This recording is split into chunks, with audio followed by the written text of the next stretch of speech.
All right, welcome to the Gertrude Podcast. Today we got Connor with us. Connor's going to talk in just a second, but before we do that, I want to say thank you to everybody who helps make this show happen. We don't have any advertisers or sponsors on this show. Everything that we do gets funded by people just like you. So if you like the content that you're seeing here on the video today or the podcast, go down in the show notes below. Click on the link to the website. On the website, you'll see a tab that says donate or buy us a cup of coffee. If you do that, you'll make a $5 donation, and that helps fund the high quality audio and video and Christian content that we are producing here on the show. So thank you to everybody that's already done that and funded us to this point. If you want to continue to see content like this created by Gird Up, make sure you donate today. What's up, Connor? We got a whole bunch of new equipment, which is super exciting, but we're just figuring out how it works. It's going to take a little bit. It's going to take a little getting used to, but the video is high quality. I'm looking at it right now. Video is high quality. The sound is good. I look balder than ever, but it is what it is. It is what it is. Yeah. I got to lose a little. I know. Lose a little weight so I don't look so chubby. It's worth being well insulated this time of year. That's right. We're well insulated. How you doing, man? It's been a little while since we've been on the show. Honestly, I feel like at this point, it's just life is moving very, very fast, but everything is moving in such a good way that I'm just kind of along for the ride, and I'm enjoying every minute of it. I absolutely love being a seminarian. Yeah, it's great. Over Christmas, I've been thinking about this a lot. Over Christmas, I helped with the Christmas Day service, and right before I preached even at the Christmas Day service, and right before we walked in, and we were doing a processional, so 2 candles and the crucifix, and then my dad and I, because my dad was presiding and I was preaching, my dad and I are walking in, and right before, and it's 2 high school kids that are doing they're Lucifers. Yeah, they were carrying the candles. Yeah. And right before we walked in, my dad stopped, as the bells are ringing, and looks back. And I don't remember who. I was going to text him and ask him because I thought maybe I'd use this quote. I didn't know I was going to use it so early, but I was going to text him and maybe ask him who said it. I don't remember who it was, but apparently back in the day, there was a minor league baseball manager who would begin every team meeting by looking at everybody in a room and saying, "Where would you rather be today than right here?" Yeah, exactly. And the point was, you love playing baseball. Like, we all love playing baseball. If you don't want to be here, you don't have to be here. We're playing a game. How much more so should that be my attitude toward seminary? And I know that not everybody is that way. But man, I am certainly that way. I wake up every morning, and it doesn't matter how tired I am. And sometimes I'm more tired than others. It doesn't matter how long the days are, how much homework I got to do. Sometimes it is legitimately miserable. Yeah. Right? It's just a lot to do all the time, and it's relentless. But I just keep saying to myself, where would you rather be than here? What would you rather be doing right now than this? Can't think of anything and else. The answer is always nothing. Yeah. It might be like, I might rather be in bed right now, but even that, I wouldn't rather be in bed right now, because that would mean I'm missing class. Yeah. And I was sick for a day. Yep. I was sick for a week. I probably shouldn't have been in class for 3 or 4 days. Yeah. But I went to class anyway. Like you said, it maybe was foolish to go to class because I probably got some other guys sick. Yeah. So sorry, fellas. But it was the first time I've missed class at the seminary. And sitting in my room all day, all I could think about was, what do I need to do to make sure I can go to class tomorrow? That was the only thing I thought all day long, is how do I get myself in class tomorrow? And I've never been this enthusiastic about anything ever. Not playing football, not music, I've never felt this way about anything. Where I wake up in the morning and go, I wouldn't rather be doing anything other than this. Yeah, it's definitely, like you said, it's a lot of work, but even the work that we're doing, like, I'm enjoying doing it. Like, I don't know, you talked about being sick. I think last year I missed 1 year of school because I was one day of school because I was just so sick and I couldn't make it. But I remember being at MLC, and I would be like once a month I would miss a day or something like that. And like, I hate to admit that, but I just didn't care about it as much as I care about what we're doing here. Like, the stuff that we're doing here, the stuff that we're studying is all well worth it. I'm gonna have a hard time not peeking over at that camera. I know. It's a lot of intense eye contact too. It's so different, yeah. But it is just greatest place on earth. I don't know. There's no the place. greatest place on earth. It's also crazy to think how fast it's already going, because we've got that countdown on the board. I think today is like 96 days or 95 days or something like that. Yeah. It took us, I mean, you and I are both in our 30s now, and from the time that we left schooling to coming back, it felt like, man, victory year just feels like it's so far off. And now it's double-digit days away, which is insane. Yeah. Where do you hope you vicar? Do you have any I idea? don't hope. I think like everyone secretly says like Montana or someplace quote unquote exotic in the United States. Exotic for Midwesterners is Montana or something like that. Montana is exotic for us. But I don't know. I would really be happy with wherever, and I know everyone says that, but I genuinely think like I don't care where I'm going. I just want to put the rubber to the road and actually do some actual work and see how my feelings about it change, whether or not like my desire for it just explodes off the charts, or if I temper myself and say, okay, there's some things that I still need to work on and that kind of stuff. So I'm just excited to actually put rubber to the road and see what I'm made of, I guess. Yeah. I don't think about locations. I would be lying if I said there weren't a couple locations where I was like, ooh, I'd love to spend a year there. Like Montana's one of them. Yeah. Toronto would be one, but they're not sending a vicar to Toronto this year, I don't think, because Pastor Henrich took a call. Okay. I'm going up there next weekend. No, that's right. I don't think I'll see Pastor Henrich, but I'll see a couple other guys. Yeah, I'll see a couple other people up there, which is exciting. Yeah, I don't know. It would be cool to be somewhere warm for the winter. Yeah, but then you got to deal with the summer. And that's true. That's like, true. It's the good with the bad. Yeah. I think a lot more about bishops, like what I hope I have in a supervisor. We call the supervisors bishops. Yeah, I think a lot more about the bishop than I do about the place. What type of bishop do you think you need? I guess because it's not about what you want; it's what they think you need here. Yeah, and I think they have a better idea of what I need than I do, probably. For sure. I trust them a lot. What I don't want, there's two ends of the spectrum, right? There's some where you kind of like show up and they're like, here's your list of duties, we'll check in a month, right? And there's some places where even when it's, because there are some guys that need like, I mean, especially when you're 22, 23, 24 years old. I don't really know. Yeah, you need the extra supervision. Like there's some guys that I know, like they'll like help them with their like personal like finances and things like that. Yeah, I don't think I need all that. What I want is just a like I want somebody to teach me how to be a professional. Yeah, like somebody that I just walk around every day and go like, all right, that's how he handled that. That's how he handled that, and then can teach and critique me the same way. I really want. I'm too creative for my own good in sermon writing. I'm really excited about writing a bunch of sermons, but I also know that I'm going to get tired of writing sermons every single week. And so I'm hoping to have somebody that'll give me really good feedback on sermons. Yeah. Do you think that there's a specific, like, I don't know, geolocation? Is there a size? Like, do you want city? Do you want countryside? Like, what are you thinking there? I don't love being in the big city. Yeah, I can relate. Even living in inner city Milwaukee, like it was crowded and cramped for me. Mm-hmm. And the place where I lived the longest in Milwaukee had like a little bit over a quarter acre yard. So we actually had some space.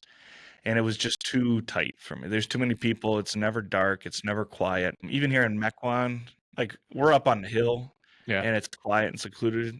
I like that. Mm-hmm.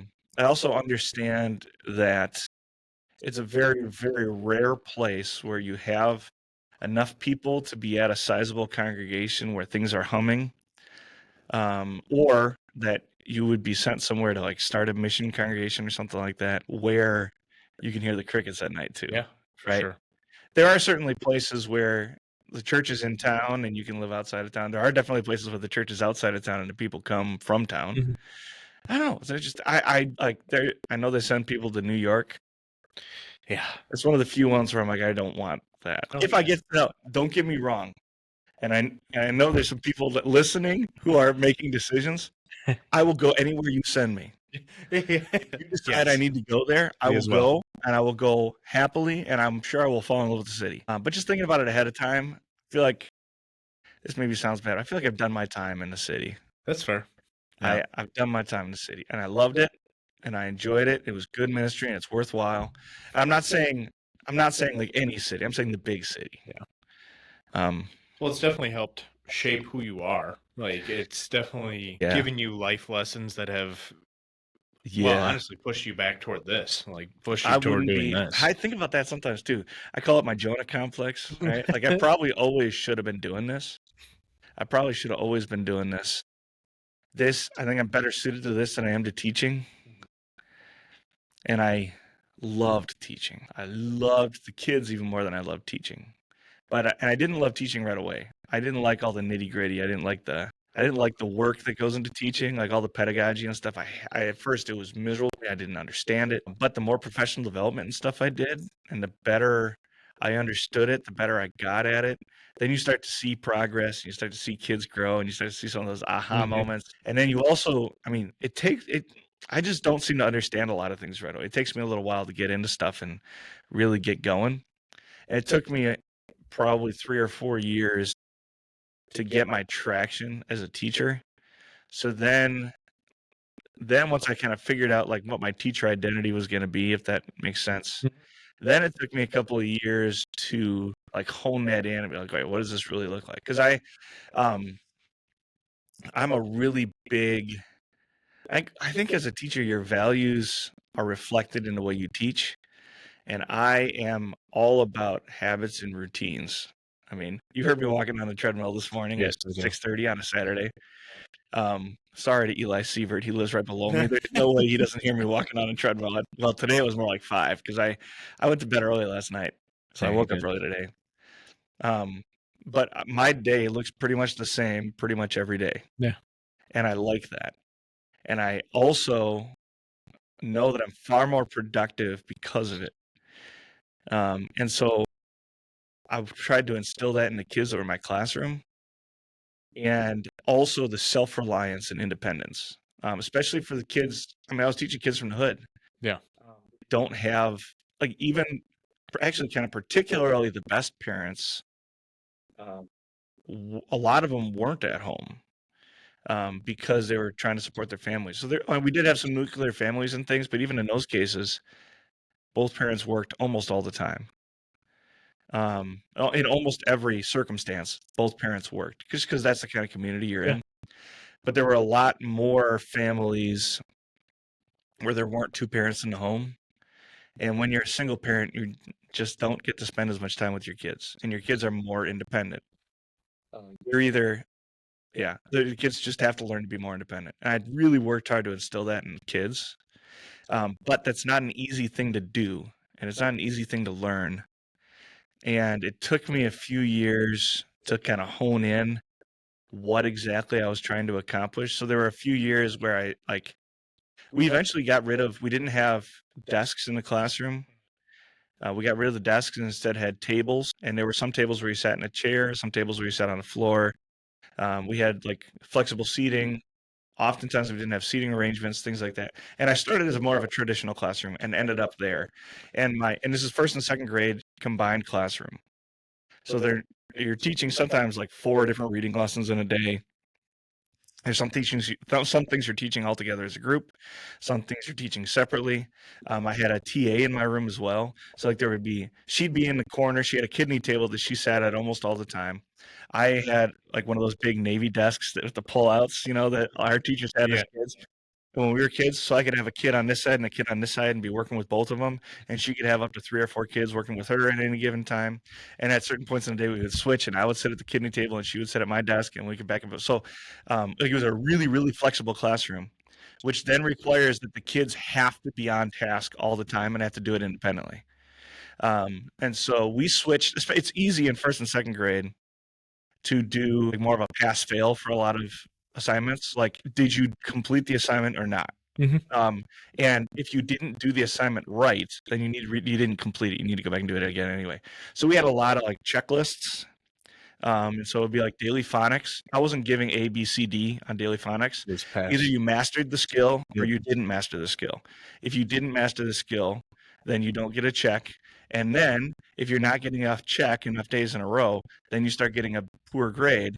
And then that signals to me as the teacher and to your parents, things aren't going well in phonics or things aren't going well in handwriting. That's the way grades are supposed to work. Like that's how grades are meant to be. We don't do grades the way they're supposed to work anymore. But like for handwriting is another good example. Did you print the way you're supposed to or not? And if you didn't, I'm gonna hand it back to you and you're gonna go do it right. There is no, oh, I'm giving you a B because did you meet the expectations or not? So then if you get to snack time or like morning recess and you haven't accomplished all the things on your list, then you accomplish the things on your list before you have any freedom. And very quickly you will find that a 6-year-old can be self-motivated if it means they don't get to watch the movie during snack time, or it means that they don't get to go to recess, or it means that they don't get to sit with their friends at lunch. And I even started putting desks in the gym so that if you didn't finish everything you needed and we went to the gym for recess, you make them sit there and watch at a desk in the corner of the gym and you do your homework in your desk. And then the moment you're done, the moment you get approved, man, off you go. But they also then, I mean, by the end of October, they know what the expectations are. Right. They know how to meet those expectations. And they're not like, they'll still try you every once in a while, but they know what's going to happen. Yeah. And there is no question like, can I get away with it today? No. This is the same thing we've done every day. And so then what I would tell younger teachers all the time is if you want April and May to go well, you need to make, like, frankly, August and September are going to be really tough on you as a teacher. You're going to have to be super patient, and you need to understand you're not introducing any new concepts. You're not teaching any new material until October, November. But you're going to be able to cover so much ground in October through April, because May, it doesn't matter how disciplined you are, May is tough. You're going to cover so much ground in that time because you're not taking care of all these tedious little behavior issues along the way. Like I said, I fell in love with teaching. Yeah. I fell in love with teaching. But that's going to translate well to, I think you can translate that well to your ministry someday. I mean, you're not going to, it's not like you're going to withhold the Lord's Supper and make somebody sit in the corner and do their homework before they can come up and receive forgiveness. Brother, I see you two arguing. I know you're 60 years old. That's biblical principle. I know you're 60 years old. Yeah. You and your brother need to learn to get along before you get the Lord's Supper. You could sit in that and sort this out. That's great. That was something I did quite a bit too. I know I'm dominating the conversation. That was something I learned to do too, and I really ended up liking it and enjoying it, and it served the kids really well. I am not a problem, so I solve my problems. I don't solve your problems. So as long as you don't make your problems my problems, we're good to go. Sure. And what that means then is, one, you have to teach the kids how to do that. You can't just, eventually I would say things like that, but you have to structure that along the way. So like if two kids are getting into it with each other, you guys have to solve this amongst yourselves. If you have to bring it to me, then then both of you have an issue. And so I would teach them to, I'm going to even back up from there. We had 3 classroom rules. And I've talked about this on the podcast before, but it's always worth bringing up again. Yeah. I had 3 classroom rules. I also had 3 house rules when I moved to New Ulm, and I had college kids over all the time, and they're still hanging on our dorm room wall right now. And the 3 rules are whatever hurts my brother, and in my classroom was whoever hurts my brother or sister. Whatever hurts my brother or sister hurts me. Rule number 2 was leave better than found. And rule number 3 was if it's illegal or immoral, do it somewhere else, which is really funny with 1st and 2nd graders. Yeah. It's not so funny with 7th and 8th graders. And I've had some people protest to rule number 3, like if it's illegal or immoral, do it somewhere else, because it sounds like you're giving permission to do it somewhere else. Here's the deal. I cannot control you. I will not control you. I will not try and control you. The harder I try and control you, the more you're going to rebel against me and the less control I'm going to have over you. I don't want to try and control you. I want you to control yourself. So here's why I phrase it that way, is that's the culture that I create around myself. When you're with Charlie Ungemach, if it's illegal or immoral, it doesn't happen here. At least that's the way it should be. And I wish it was more that way than it always is. But that's the culture I want to create around myself. If it's against the laws of man or against the laws of God, it just doesn't happen in my presence. And if you, as my friend or my brother or sister or my neighbor or whatever, you want to do those things, I'll tell you my reasons for not doing them. Mhm. I will refrain from doing them. I might even encourage you not to do them. But all I can really do is not do them myself. That's really all I can do. And I can explain to you why. I can tell you why. I can tell you why I don't think you should. We can have that conversation. But when push comes to shove, I have control over me. I don't have control over you. Absolutely. So if it's illegal or immoral, it doesn't happen here. It's not going to happen in Mr. U's room. It's not going to happen at Charlie's house. It's not going to happen in our dorm room. If it's illegal or immoral, it doesn't happen here. Rule number one, that's rule number 3. Rule number 1, whatever hurts my brother hurts me. That was painted over the top of a door frame at St. Benedict's Preparatory School in Newark, New Jersey. They now have a girls' academy that goes alongside of it. But when I visited, this would have been like 2013 or 2014. It was an all-boys school still. It had been for decades. In the 70s, there was a bunch of monks who lived at a monastery in Newark. They had a school and everything. Everything got shut down, and there was white flight and all that. And the parish was dying, the school was dying, but the monks had made a vow of constancy. So they couldn't leave Newark. They had to stay there because they'd taken a vow that they were going to stay there. Yeah. And there was like the school shut down and everything, and everybody was kind of like sitting on their hands. What do we do? And there was this young, sassy, upcoming monk. Yeah. Who had dedicated his life to the Lord. I don't think he ever became a priest. I don't think Father Ed ever became a priest. But his name is Father Edwin Leahy. And look him up. It's worthwhile. He was still doing, I don't know if he is now. He was still doing CrossFit in his late 70s. The day that I met him, he was just putting his, I don't remember, your habit. I think that's what you call it. No, that sounds his right. habit back on because he had just finished a 6-mile run and he was like 78 years old. And he would work out with the high school wrestlers and things like that. Barely any gray hair, and he doesn't dye his hair. Anyway, Father Edwin Leahy, at the time, he was in his early 20s, and he said, well, let's just educate the kids that are here. And so they started a school for the kids in the neighborhood. And it was a parish school, so you're not charging money for them to come. Yeah. And the school just was a massive success. But they don't have, it's just it's a lot like Kingdom Prep. If you've heard much about Kingdom Prep, Kingdom Prep is kind of modeled after them to an extent, but you don't have like the traditional school structures and everything like that. It's a lot more governing yourselves and community and things like that. Actually, very similar to the seminary, I'd say, if you had high schoolers. Yeah. So that was one of their mottos: was whatever hurts my brother hurts me, and I love that because what it is it's a contemporary application, or it's a practical application of the Golden Rule, right? Sure. It's considering, if you're going to consider what hurts my brother, you also have to say, well, what would hurt me? And you got to recognize that those two things are connected. So not only does hurting my brother hurt the kingdom of believers, and that in turn hurts me, but then also, in a very practical way, we're roommates, right? If I'm just dogging on you and making you mad and eating the sausage out of the fridge, That's a flexible rule at times. I owe you a sausage. Anyway, if I'm just that story needs to be told. Hold on. We're gonna tell the story.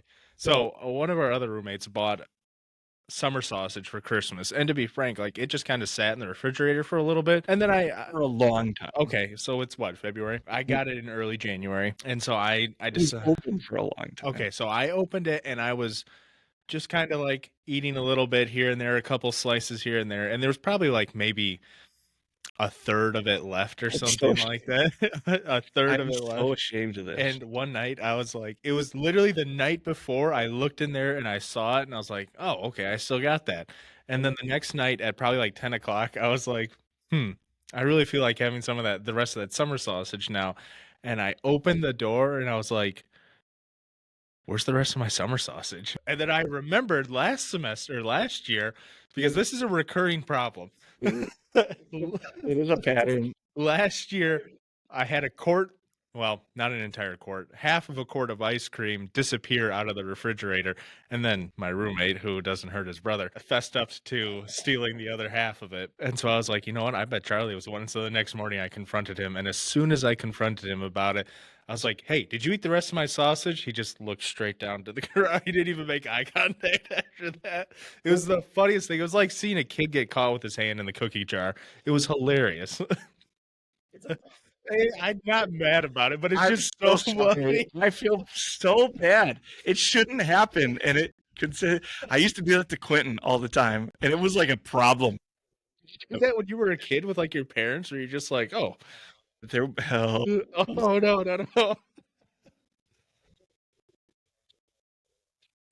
Okay, anyway, there was a point at which I'm not gonna reveal my dirty dark secrets.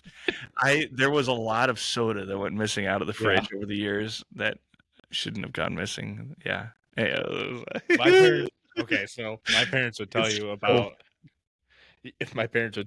when I was a kid how I used to like remember those cans of Betty Crocker frosting.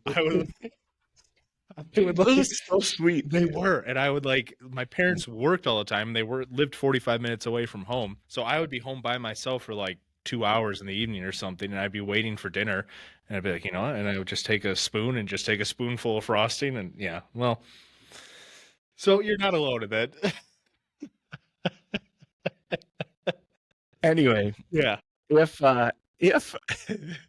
I'm constantly doing things that are if I'm doing things that are going to wreck the relationship, that also makes my life miserable. If you're miserable and you're upset with me, it also makes my life miserable. Or going back to the sick example, right? If I go to class and I'm sick, and then other guys start getting sick, not only does that hurt like them, I mean, it's not loving to do that, to get other guys sick. Like if I think I'm going to be contagious, I should not do that. But then also, like the next day during class, they're not participating because they didn't spend as much time on their homework, or they might not even be in class because they were sick, right? And so they're like the quality of the class period also goes down.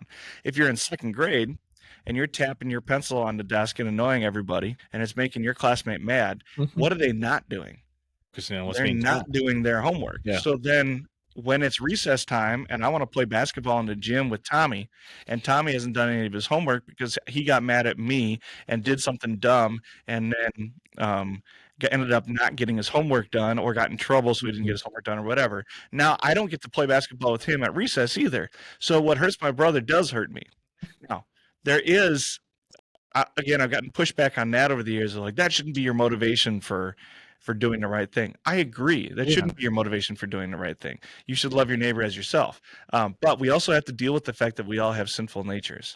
And we are ultimately self-seeking as well. And there's nothing wrong with thinking, I keep forgetting I don't have a mute button. We have to live in the world practically also, right? My motivation for not hurting my brother or my sister, should be that they are a redeemed child of God who have been washed in the blood of the Lamb just like me. They're children of the King just like me. And so I'm going to treat them as the sovereign beings that they are, who are beloved by the same Lord who loved me. That doesn't mean I can't be practical about how I deal with people, right? So what we're trying to do is teach kids to consider the consequences. Yeah. And then the last rule, which is rule number 2, is just leave better than found. That goes for people, places, things. No matter what it is, you leave it better than you found it. Which I break that rule a lot too. But they're good rules to have, and the rules are there because they are your guide. It's not a pass-fail thing. These are a guide for how I live my life. And if you can do those 3 things, you're pretty good to go. If you can go through your entire marriage, never doing anything illegal or immoral, always leaving things better than you found them, including people, and considering how your behavior affects everybody else every time you do something, you're going to have a pretty good marriage and a pretty solid family and a pretty good life, right? And I think it's also a good, like, those 3 rules are something that I will hang on to for myself when I go into ministry, because really at the end of the day, when you're a pastor, you are the shepherd of a flock, but you're kind of a placeholder. Like, it's not your church, it's the congregation's church, it's God's church. So you don't want to do anything to hurt your brother or sister in that congregation. You're going to want to leave it better than you found it. And you definitely are not going to do anything illegal and immoral, because it's going to, 1, affect yourself. And more importantly, it's going to affect the ministry that you have the possibility of doing. Yeah. And I know some people don't like this either. But you're almost a mercenary as a pastor, right? This is, while I'm here, it's my church. And I love the way, I don't remember, maybe you can help me out here. I don't remember which one of our good old Lutheran fathers said, Sure, it might even been Luther, but I don't think it was. Like when a pastor is serving a parish, that little congregation it's his should little be paradise. for him his little paradise, right? He wouldn't rather be, going back to where we started the conversation, he wouldn't rather be anywhere else. This is where he wants to be. It's for him, it's paradise on earth. And I buy that completely. I'm in on that. I'm with that. At the same time, like you said, someone will replace you. There is someone coming after you. And it is part of your duty as I'm 32 years old. I can't say duty in English. I was fine until you laughed. It is your responsibility as a pastor, as a minister, as the owner of a house, as a business owner, as a farmer. Like, it's your responsibility and your vocations to understand that you're passing this on to someone. Even raising your children, you're passing them on to a spouse one day, right? You're passing them on to teachers at school. Somebody is coming in behind you. The employer's going to hire them someday. Yep. When I retire, this company is probably still going to exist. Now, who comes after me? Well, it might be a company I'm handing down to my children. It might be, might just be a spot on the assembly line. I'm going to leave this better than I found it too. Yeah, I forgot where we were going with that, but mercenaries, right? So recognizing that to an extent, I'm going to make this my home. But then also I need to recognize that there may be a day when I leave this place. And when I do leave this place, I'm going to then make the next place my own little home. And so I'm not going to tailor this entire operation to suit me as well as possible. I'm going to tailor this entire operation to suit the people that are here, that live here, the ministry that the people that this ministry serves. I'm going to do it to serve them, not to serve my own purposes. Well, and I mean, if you want to go really broad scope, this is our temporary home when you really think about it. So, I mean, what we're doing here is just we're a temporary placeholder here on our time of grace on earth.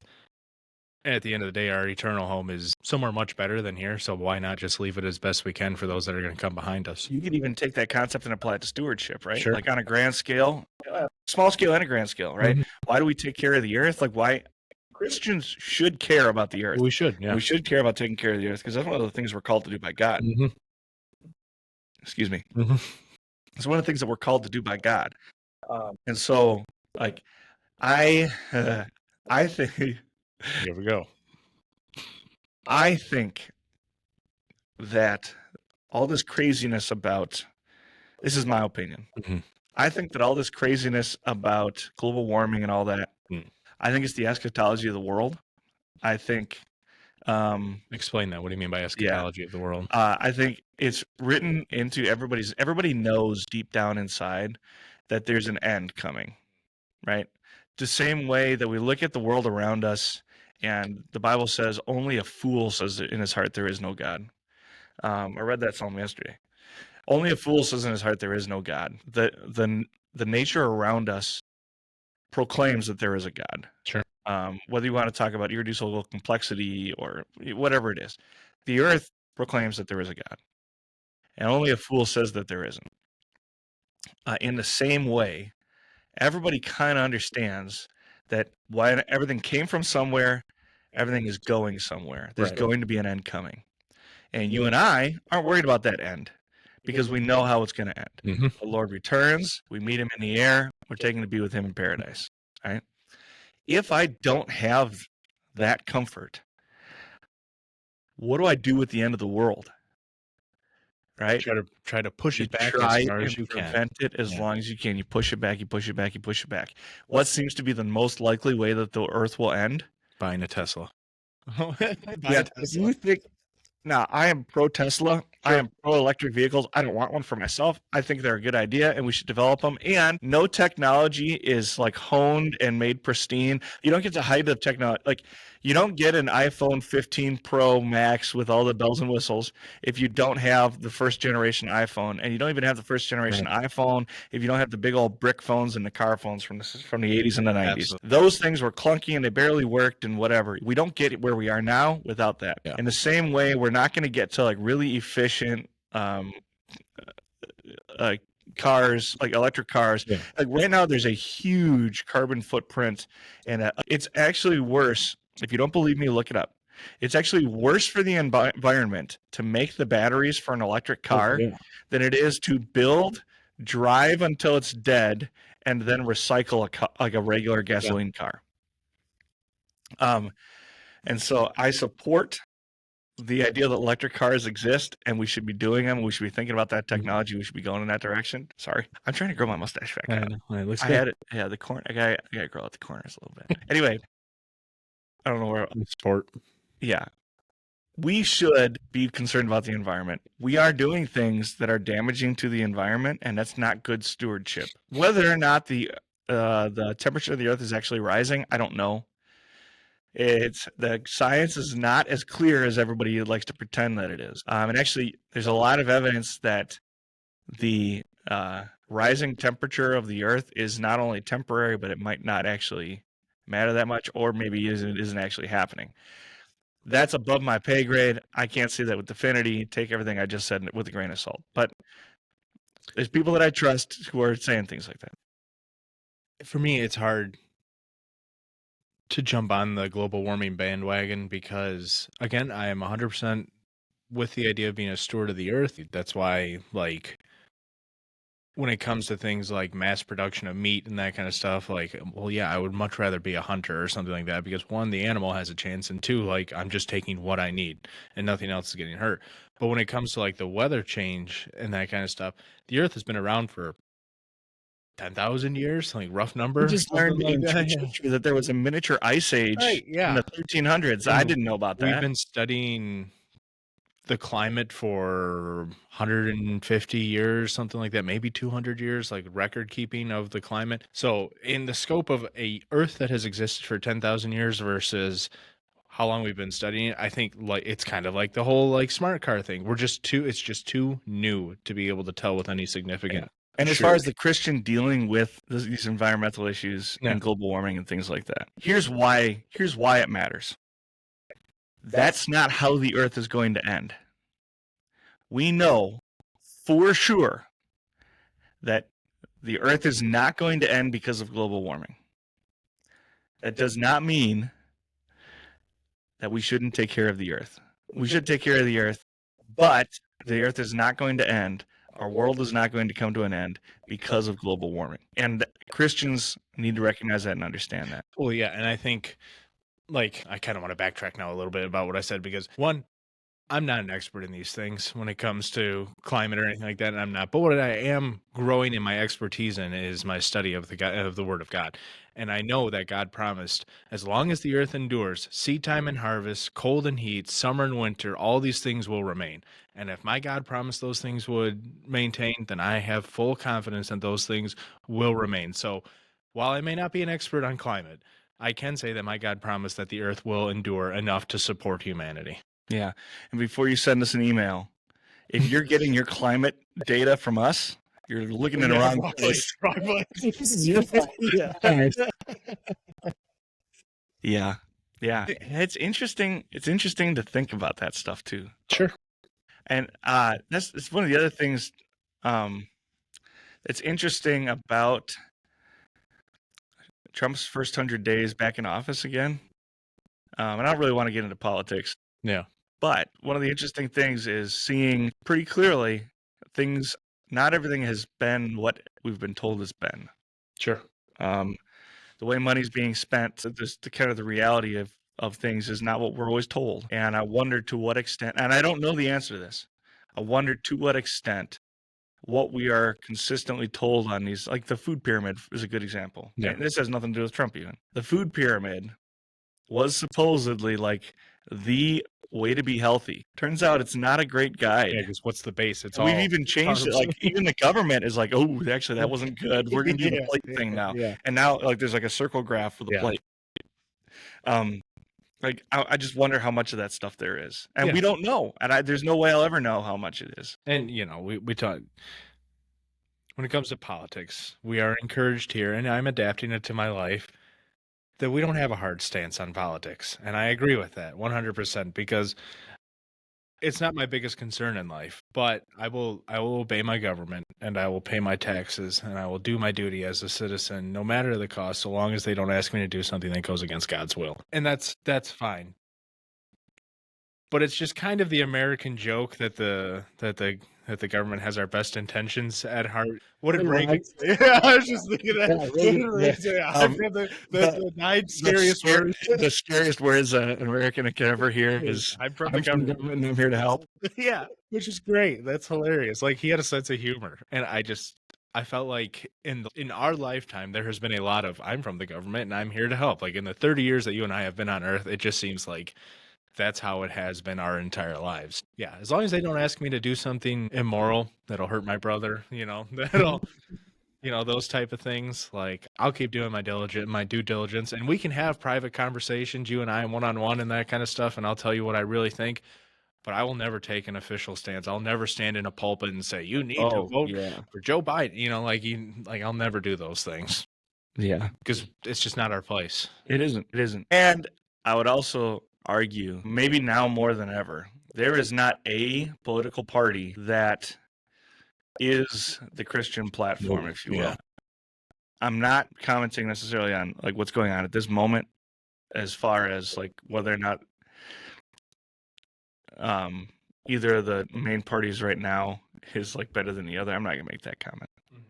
What I will say is, if your values perfectly line up top to bottom with either one of the political parties at the moment, I know I'm gonna make some people mad with this. Open your Bible. Open your Bible.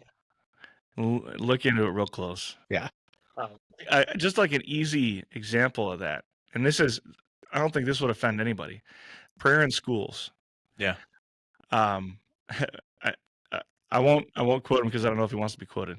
But there's a man who I respect very much at a presentation over the summer that I was at, was talking about the idea that when it comes to protecting life, I am the most conservative. I'm the most conservative guy on the planet. Absolutely. All lives should be conserved. All lives are valuable, from cradle to the grave, and everything in between. All lives are valuable. The only exception would be capital punishment, in which case I'm also just a raging conservative, right? Take that then and apply it to prayer in schools. And he made the case we should be raging, raving, foaming at the mouth liberals when it comes to prayer in schools. Yeah. I do not want, and here's the case he made. I do not want the same people who are teaching our children like all the weird sex stuff and gender stuff in like 2nd grade. I don't want that person teaching my kid to pray. Right. If I don't trust the teachers to like be choosing what books my kids are reading, if I don't trust public school teachers to be like having appropriate conversations and things like, and I don't want to undermine the entire public school system, but like as Christians, like we're going to have, I hope once I find a wife, we're going to have some kids, and it might be that we send our kids to public school. And that very well could be a possibility for me in the future. I'm not saying don't send your kids to public school if that's the best option for you. What I am saying is we're already really, really wary of the people that are teaching our kids, and now we also want them to teach them how to pray. Let's just keep prayer out of the schools and let me teach them. Yeah. Right? That's what I will say. And I think I agree with that. I don't want the people, if my kids end up at a public school someday, which very well may happen, I don't want the teachers at school teaching my kids how to pray or teaching them religious anything, ideology or dogmatics or anything. That's my job at home. I'm going to teach them that. And the reason I'm sending them to school is so that somebody can help teach them how to learn, how to read and write and do science and things like that. It's just two different kingdoms. We did that whole symposium on the two kingdoms, and Luther talked about how every government across the world is the left hand of God. It is the hand that bears the sword. It is the hand that that protects its citizens and also brings punishment and sets secular laws. The right hand is, the church. The church. Thank you. I don't know why I just had a complete look of panic. Yeah, I know. Oh, no. I was like, the right hand is, it's the church. I mean, our job is to deal with the eternal, and we bring the gospel message to God's people, and that is our responsibility. Never the two should marry. Never the two should be involved with each other. Like, they should be separate, and that's the important part that we should take away from this whole conversation is we will deal with the eternal and let God's chosen representatives deal with the earthly. And I'm not by any means condemning anybody who is in both church and government. Like, not at all. And especially lay people. Go get involved in government. If you're passionate about it, go do it. Yeah. We need more Christians in government. But the more I study history, especially church history, the less I want to be actively involved in government as a minister of the gospel. Yeah. I don't want to be a part of it at all. Yeah. I want those two things completely separate. And I think the average person sitting in the pew, maybe they want to hear a strong political stance, but I think the majority of them are there to hear the word of God and to hear about salvation. And that is the reason they're there. Yeah. You're there for the means of grace. Sure. And my politics has nothing to do with the means of grace. Absolutely. I shouldn't say that. My politics are guided by the word of God. Yes. That is not what you came for. You can come for my politics. You came for the means of grace. And so I'm just going to give you the means of grace and trust you to make wise decisions on politics. Yep. And we'll keep praying that God support the government. And, well, how does the church prayer go? Prayer of the church. Remember, pray to the government. Oh, I don't remember. Yeah. I've done the liturgy. But we pray for the president. That was another thing that came up recently is, do we pray for the president by name, regardless of who the president is? Yeah. Do we pray for the governor by name, regardless of who the governor is? Like, if you live in Minnesota, are you praying in church, in public for Tim Walz? Yeah. You should be. Now, I'm not saying that if you're not saying his name, you're sinning or something, right? But why wouldn't we? Why wouldn't we? We might. I might not support him. I might not support his politics. When I lived in Minnesota, I did. I didn't vote for him. Yeah. It doesn't mean I didn't pray for him all the time by name. Like, and I tell you, I prayed for Tim Walz by name when I was a citizen of the state of Minnesota. I prayed that he would come to know the Lord. If he doesn't, I prayed that he would be wise and make decisions that are best for the people of Minnesota, including me and my students. Your program just clipped that little. Oh, for sure. I prayed for Tim Walz. I prayed for Tim Walz. Tim Walz is my guy. We're very much alike. He's just such a bro, you know? Yeah. Look into the camera to say it. Tim Walz is my best friend. Pretend like you're reading the script. This all came out after the election, just for the record. If you're watching this afterwards, this is so much. Okay, we're gonna break the fourth wall here. Yeah. This is so much more fun to me that I like the broadcasts. Oh yeah, it's so much more fun than a broadcast. I think it is a lot more personal, and I don't know if we'd be able to do something like this with like 4 people or anything like that. I think it'd be too complicated. I think you can do 2 on either side of the table. So you can do 2 on this side and 2 on that side. I think, but I'd be curious what people really think when they. I can tell you right now, these like the 2 episodes that are up in this style. So Benny and Jacob Klug, Benny Hook and Jacob Klug, those are the 2 most popular episodes I've put out in the last 18 months. That's great. Yeah, more popular than me by myself, more popular than the broadcast. What else you got? I just love this. Like I love these. I crave these conversations. Yeah, I want to. And so my hot take is that we should have more of these conversations in real life. Like, I'm going out for lunch today with Chris Dean, not Christine, Chris space Dean. And he's from Texas. So when he says it, Christine, it sounds like a girl's name. Anyway, we're going out for lunch today and we're going to have a conversation like this too. And I just crave these conversations. I don't do well at parties. No. Like, there's just too many people around. There's too much going on. What I want is a quiet room or a cup of coffee, and we sit down together and we have a conversation and we talk. I think I would agree with that. I'm social, but I'm terrible at parties because my social is like sitting down, talking to a couple people, the lunchroom in the cafeteria, just sitting with those 4 or 5 guys around me and talking. We're still recording, right? Okay, yeah. Like, that is my social, and I consider myself pretty extroverted in a lot of ways. But I'm terrible at big parties. You just gotta get overwhelmed by everything that's going on at a big party like that. We ran, or I helped run our big Christmas party this year, which went really well. We had over 200 people in a seminary basement. Like, pretty much every student. There were by observation, there were about a dozen students that weren't able to make it. There were a bunch that had other things to do, and they came later in the night too. We ran out of booze, and then we ran out of food, which, if you're running a party, I mean, you don't want to run out of drinks. But that's a great problem to have. Yeah. And Yeah, it was a great atmosphere. It was a ton of fun. We did everything from like Christmas trivia, but most people just kind of hung out. Yeah. And we had like brandy slush. We had spiked punch. Well, we had like regular punch that you could spike because there were a whole bunch of kids there too. Yeah. And not everybody wants to drink, which is fine. We're glad to have you. And we had a little bit of beer, not a lot of beer. And there was something else. Oh, it was hot chocolate. And then you could put either Fireball or peppermint schnapps in the hot chocolate. There was something with champagne too. Yeah, the punch. So we had rum and champagne for the punch. Yep. We had Fireball and actually it might have been Rumplemint's. It was either Rumplemint's is peppermint schnapps, isn't it? Yeah. So either Fireball or peppermint schnapps for the hot chocolate, which was delicious. I just always know it is one of the things that Kegel used to mix in with their dollar mystery shots. Yeah. Yeah. Still mad.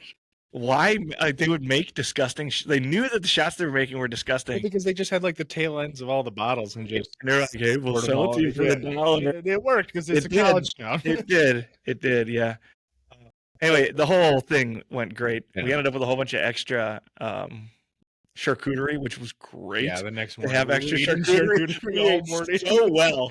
We ate so well for like 2 weeks because we just had charcuterie laying around. I even took some extra home for Christmas. But I realized about myself, like during the course of that little party, big party, I would rather be hosting a party like that than attending a party like that. Like I do like being around the guys. And when we have sectionals and things like that are smaller. Or it doesn't matter what size they are, actually. I'm around. Like for the Halloween one, I kept going upstairs to take breaks. Like it was just too much going on for me. I would rather host a party like that than attend a party like that.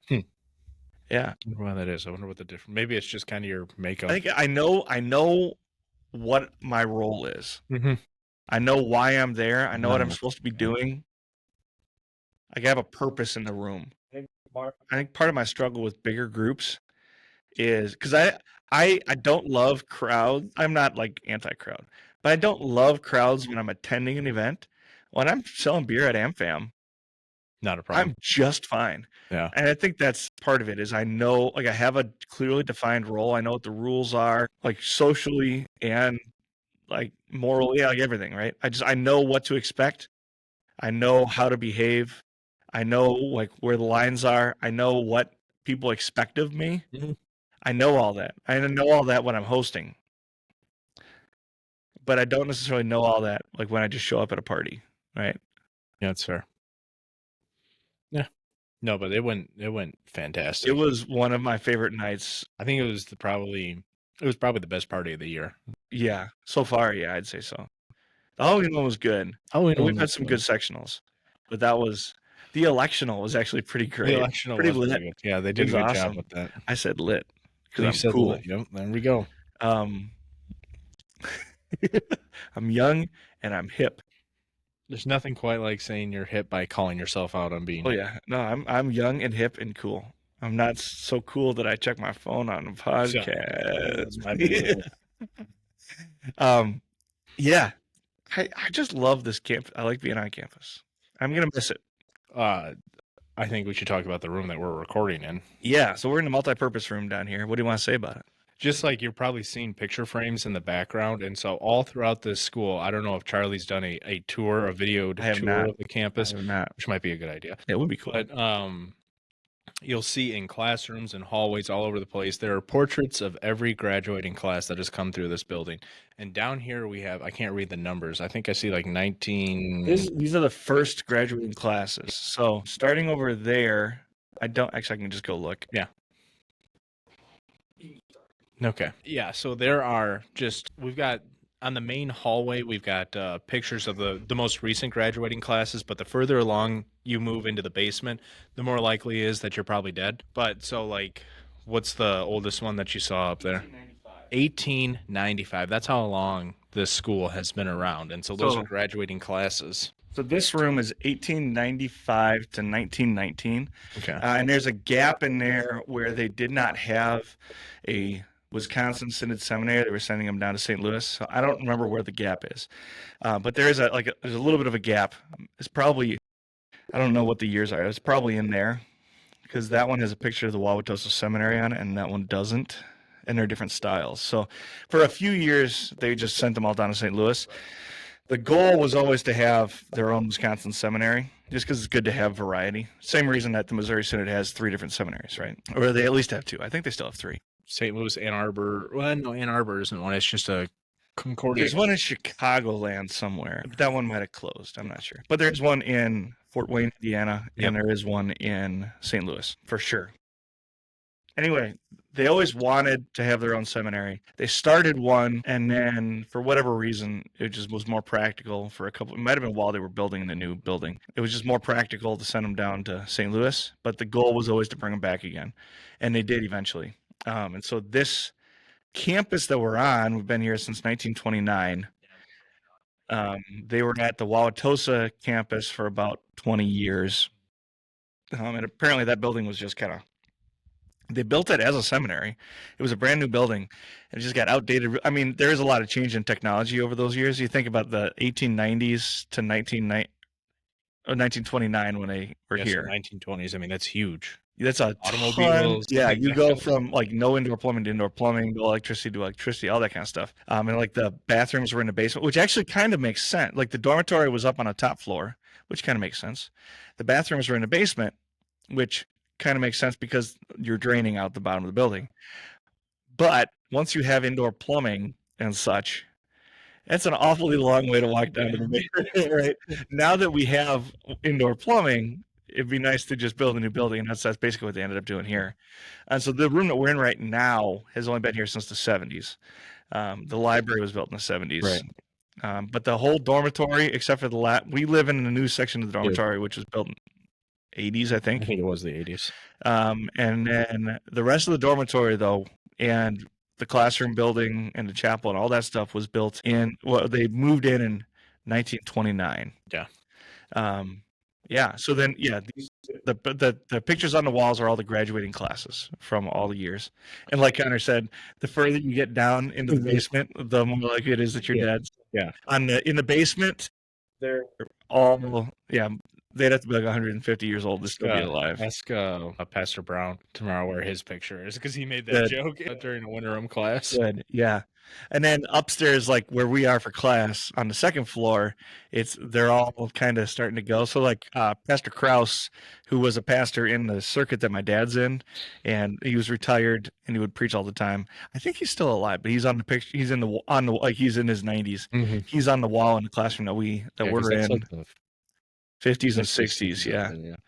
But it's really interesting to you can walk through parts of the basement and see World War II, that class and that. Yeah, there's 2. Is it 1943? Where there's 2 or 42? There's just a small. There's 2 classes that graduated in the same year, and then 1 year where there wasn't a graduating class. Mm-hmm. And the reason they did it, don't cite me on this. This might be not quite exactly right, but it had something to do with the draft. Those guys were going to get drafted, mm-hmm. or had a higher chance of being drafted. Mm-hmm. And so they usurped vicar year, is my understanding, and had 2 classes graduate in the same year, so that those guys could go serve as pastors instead of getting drafted. Yeah. And then those classes also are already small. Yeah. Smaller than the classes around them because so many guys had joined the military. Yeah. But I just think it's really interesting because any of your pastors that are serving any congregation that you're attending right now, you can find their picture around here and see what year they graduated, who they graduated with. You can see, people that you and I have read for different classes and that kind of stuff. We can find them on the walls around here. It's really, and then fascinating. Any of the professors that died while they were a professor here, which back in the day happened a lot more often. They also have their death dates in appropriate places. So yeah, it's a fascinating thing. It's also fun to see my classmates that graduated in 2014 it'd be 2018 that they would graduate. Because mine would have been 2020, 2021, something like that. They're also up on the walls up there. And someday it'll be us. Someday soon. It will be, God willing, it will be. We'll have our picture up there. Yeah. Someday our own sons and our own students will be looking for our picture on the walls. Yeah, someday. And someday we'll be in the basement. Yeah. No, I think a tour of this place would be cool. It would be fun. Yeah. We should get one of the guys, get Seth to give us a tour. Yes. Get one of the guys when it's pretty out and Get one of the guys before we leave for Vicar year. Get one of the guys that does campus tours to give us a tour. Not like today where there's foot of snow out there, and it's not Today stopping. would not be a good day for me. It's been so much snow. It's so much snow. We've been pretty. It's not that we haven't had snow. No, it's been a mild winter. We haven't had a ton of snow, but this week we've had a ton of snow. Yes, we have. Yeah. Last 2 weeks we've had a ton of snow, and then now next week it's gonna be cold again. Yep. We're gonna get all of winter in like in 2-3 month. weeks. Yeah. Like all of winter is in wrong. 1 month. Yeah. Well, it's 6. We're close. We're getting there. It's almost lion and lamb season. You didn't do that as a kid? March was always a lion or a lamb. Every day the weather's either a lion or the weather's a lamb. No, I never did that. Yeah, I did that with Mrs. Schuster in pre-kindergarten. Every day we'd decide whether the weather was a lion or a lamb. And we put it up on. The fact that you remember that, it was a long time ago when those things were being considered. That's fair. Yeah. Did you go to preschool? No, I went to a babysitter, the Nabecks, who were a part of our congregation, or who are still a part of our congregation. So like my best friend growing up was one of their kids, and she professionally ran a daycare out of her house. And I remember Buck and Lori Nabeck. Yep. So good Midwesterners, good people. We moved. I don't remember if Indiana didn't have Jumpstart programs or something, but for some reason I wasn't in pre-kindergarten, preschool in Indiana, and then we moved on St. Patrick's Day. We moved into our new house in La Crosse, and I don't remember if it was the next day or a couple of days later. Went to preschool. I remember there were like 4 kids named Tyler, 2 or 3 kids named Zach, and one of the kids, I don't remember his name. I think his name was Zach. It's a good guess. It was the first day I got there, and like we lived in a parsonage, but mom and dad still walked me over, and there was this kid who I was kind of playing blocks by myself. I was a really shy kid. I was kind of playing blocks by myself, and all of a sudden he walks over, and it was like in my brain it's like something out of a movie. I don't know if this is exactly the way. This is the way I remember it though. Sure. He walks over and he goes, "Do you know Godzilla?" And I didn't know who Godzilla was. He goes, "He's 100 feet tall," and there was like this other kid that was with him, and so it was like a bigger kid and a little kid, just like in a movie, right? And they both go, "He's 100 feet tall," and they stomp their feet like boom, boom, and he's got a long tail with pieces on it, and then they go like made the sound effects for the shape of the tail, and for some reason I remember that very vividly. It's hilarious. Yep. Did you end up becoming friends with them? Like, Not really. Not really. No, just 2 kids. No, just 2 kids. Yep. Yeah, I ended up with only 5 kids in my class in like late elementary school and early middle school. Yeah. I think when 5 kids in my class. When I was done, like 8th grade year, there was probably my original grade school at my home congregation closed down my 6th grade year, and then I moved to Memorial in Williamston. That's where I met Garrett and that whole clan of people. But yeah, it was back when I had my hair like big afro, and his dad always called me a racer head. I don't know if you ever saw that. Racer head, yeah. Yeah, but yeah, there was probably like 6 of us in the 8th grade class when we were graduated. Yeah, you can say you graduated from 8th grade. Yeah. And then when we moved out here, then there were like 28 kids or something like that. It just felt like such a huge class. This is a big school, and then you go to high school, and you're like, this is a big school, and you're going to MLS, and there's 300 people, and that's like 8 classes. Like we had like small public school. We had like 288 kids, or something like that. One at Sharon, which Sharon's a lot bigger now. Yeah, I liked going to a small school though. I did too. Yeah, because I remember those people, and like, I don't know. I think I could have talked to just about any of them. Now could have been better behaved in high school, but which of us can say that we couldn't be better behaved at our younger selves? Yeah. Would you go back and do high school again if you could? If I had the brain that I do now, like if I had the compass that I do now, that if I had, the drive that I do now, I would. Would I go back and be my 15-year-old self again? No, I don't want to deal with that guy anymore. Like I'm happy, I'm older, and I'm mature, and And then all the things that I would have done in my life now, like where I am, the amount of time I took off, meeting my fiance, like all those things wouldn't actually happen. So being able to spend time here with you doing a podcast in the MP room, who's to say? Just chilling. Just chilling. I don't miss anything about high school. Maybe playing football, but that's it. Yeah. I miss playing college football. I don't really miss playing high school football. I miss playing high school sports. I do miss Friday Night Lights. I do miss playing under the lights on Friday. There's just something special. You show up wearing your jersey on game day, and everybody wore jerseys, and I'm saying it was more exciting if you started. Oh yeah, for sure. Yeah, for sure. Yeah, and we often had donuts in the morning, and we ended up not being we didn't win as many games as we were supposed to, but we were like ranked and everything my senior year. We were supposed to be really good, and we were really good for the first half of the season, and things kind of fell apart. But yeah, just all that anticipation and the excitement, and all day long, that's all you do. And we never ate out as like when I was young. We just never ate. We always ate at home, which was fine. It was a good way to do it. Yep, it saved a lot of money. But then, like that's when I first started like eating out. Was like for football games and things like that. We would go out. All my buddies and mom and dad would give you enough money to go out and get dinner. Yeah. Before the game, we would Thursday nights we would have a team meal we provided. Yeah. So we'd get together, and then eventually even they started inviting like some families and things like that along. Yeah. But always a team meal on Thursday night, and then donuts on Friday morning. And then we'd go hang out before the bus left, or either before the bus left or before it was time to meet in the locker room and have our team meeting and everything. It's just so many good. I miss all of that. And then even like everybody's at the game and everybody's talking to you about it. Like in college, I mean, you might see somebody at church the next day who was at the game or something. Yeah. But in high school, everybody was talking about it all week long. Like the way the last game went, what the next game is going to look like. Everybody at church, like the teachers are all engaged in it and everything. Like it was everything revolved around football. Yeah, it was a lot. Loved it. See, I liked wrestling more as a sport than I did football. Football was Wrestling's the worst. Wrestling was fun. I am so happy I didn't wrestle.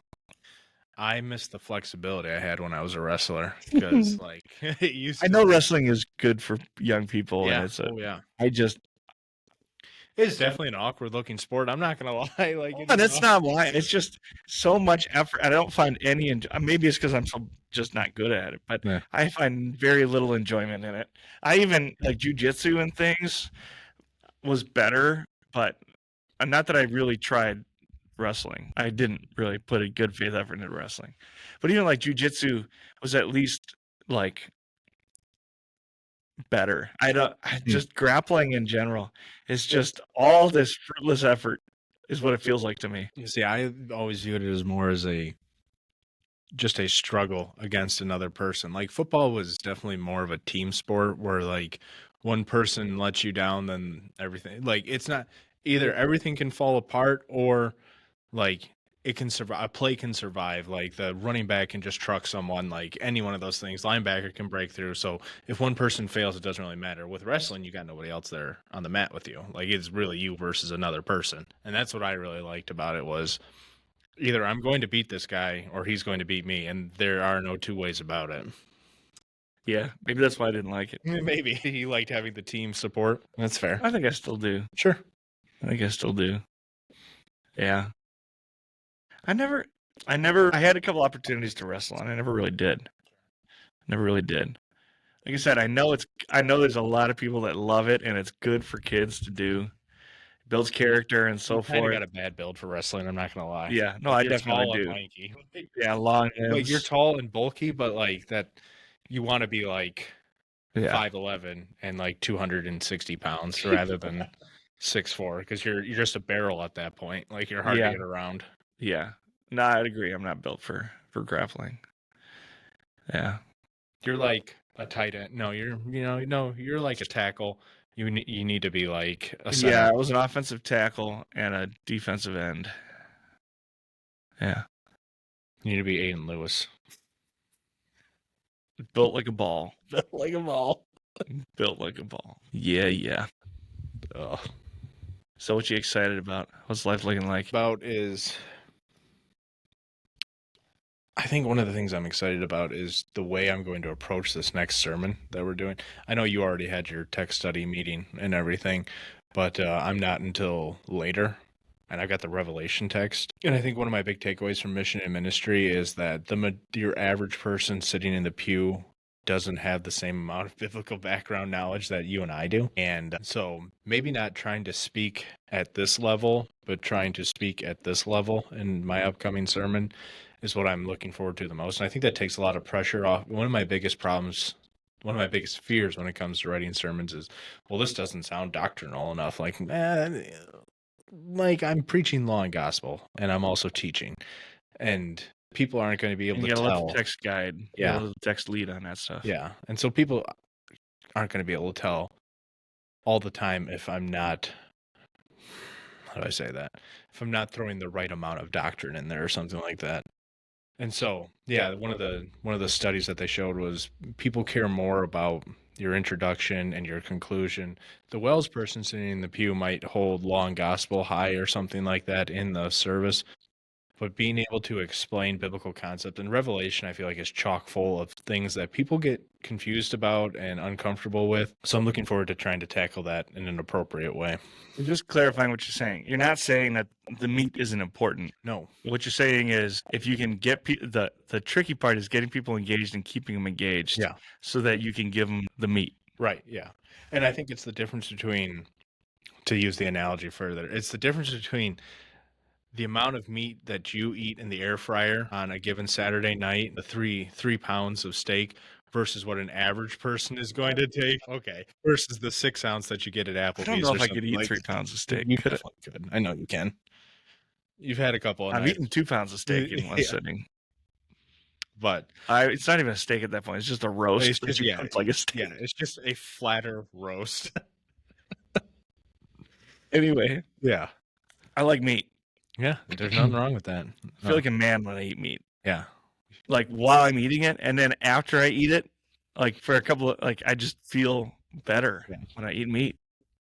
No, I don't disagree with that. I like the meat. I wish we had more beef options around here at the cafeteria. Not that I'm complaining about what Jeannie cooks. Like she cooks great food, but I like the Salisbury steak. That's pretty decent. Yeah.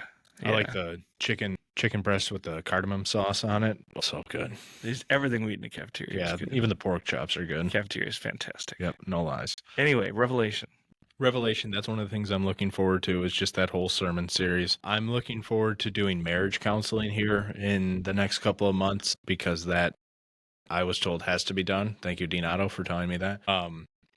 And I'm like, it is not real how quickly that day is coming up. Like May 21st is right around the corner. And this year, yeah. You getting married this year? No, May 21st, Vicar called it. Oh, Vicar, gotcha. Yeah. I was like, you changed your plans? No. No, that's still August of 26th. But, yeah. So there's just a lot of things to be excited about. And I feel like the next 95 days are going to just fly by. Yeah. The year and a half we've been here has flown by. Now we're down to 3 months and some change. See, now you're making me not want it to end. I know. It's not going to end. It's just going to be different for a year. Yeah. And then it'll end. And then it'll be different still after that. Yeah. No, this is kind of I'm not saying that senior year doesn't count. I'm just saying this is kind of the end of the run as far as being a normal seminary student goes. Yeah, I think so. And I take more and more to heart the people that say, like, you're never going to get this time back. Like, this is a lot of pastors' favorite time of their education. Yeah. And it's a little weird sometimes that they'll come back and like try and relive it for a day or two. A little bit, yeah. But I do understand where they're coming from. I won't be one of those guys, I promise. But I do understand where they're coming from. Yep. It is fun. It is unique. And if anybody's thinking about doing it, you should give it a shot. Yeah. Because it's worth it. Yeah. Say more. About why it's worth it? Yeah. Why should people give it a shot? Well, I think people should give it a shot. One, it is true that there are some people that are just called to be ministers. And by that, I mean, like, it's not like God spoke to me. I know we read that whole book on, the internal call and all that stuff. But if you have any inclining toward a desire to just interact with people, interact with God's people, and you love the Lord, like that's what being a minister is all about. And we say it all the time, you don't have to be good at language, you don't have to be good at that, but you have to have a heart for people and you have to be willing to teach. And so if those two things sound interesting to you, like you should talk to your pastor, you should talk to a person from wherever you're at in life, whether it's at the high school level or if you're at the college level, you should talk to recruiters from those two places, from MLC or Luther Prep or MLS, wherever it might be, and just say, hey, I'm kind of thinking about the ministry. I think I might have some skills. And the skills that the people bring to the table here at the seminary are all over the place. You have people that are just absolute geniuses when it comes to languages and that kind of stuff. And then you have people that are really good at just interacting with other people, and counseling is going to be their strong suit, and just living their life as a Christian and using that as an example for their congregation. That'll be just as effective of ministry as if you could, read Hebrew off of one of your 3 monitors in your house. Like any one of those gifts are going to be useful in the ministry. So God uses varying gifts to serve his purpose. So if you have that desire, or even a thought of the desire, talk to somebody about it. Talk to a pastor, talk to a teacher. Yeah. And I don't ever want to paint the picture that other things aren't worthwhile. There's so many other things that are worthwhile. If you want to be a carpenter, go be a carpenter that loves Jesus and serves the Lord by building things out of wood. If you love laying concrete, or if you just want to own your own business, or whatever it is, if you just don't have the desire to be a pastor, there's nothing wrong with that either. But if you even think like, hey, maybe that's something I could do, look into it. And this goes for old guys too. Yeah, we need second career pastors. Second career pastors are a wonderful and valuable resource. And you're never too old. I mean, you're never too old. There's a guy here who's like 55, something like that, in his first year. Yep. Yeah. And another guy who's probably pushing 50. And then a guy who's graduating who's a retired police officer. Yeah. So like it's never too late. If I can't think of anything else I would rather do with my life, to come full circle on this conversation. Yeah. I can't think of anything else I would rather do with my life than love on people and give them the gospel. Yep. And I have the opportunity to go do that professionally now. And get paid to and do by it. The grace of God, by the grace of God, I'll be able to see that through. Yeah. And I'll spend my career just telling people about Jesus, shepherding God's flock, helping people come into the world and leave the world, and do so while walking with Jesus. And I can't think of a better way to spend my life than doing that. Absolutely. So, yeah, think about it. Something to think about. Yeah. All right, dude, this is fun. This is good. I know we live together, but it's still nice to have us chatting every once in a while, It's good. It's good. If you enjoyed this podcast, you want to see more content like it, click on the link down in the show notes below. Make a $5 donation, cup of coffee. You can help support the show and content just like this. Until we see you next time, we love you all. God bless you. Have a wonderful week.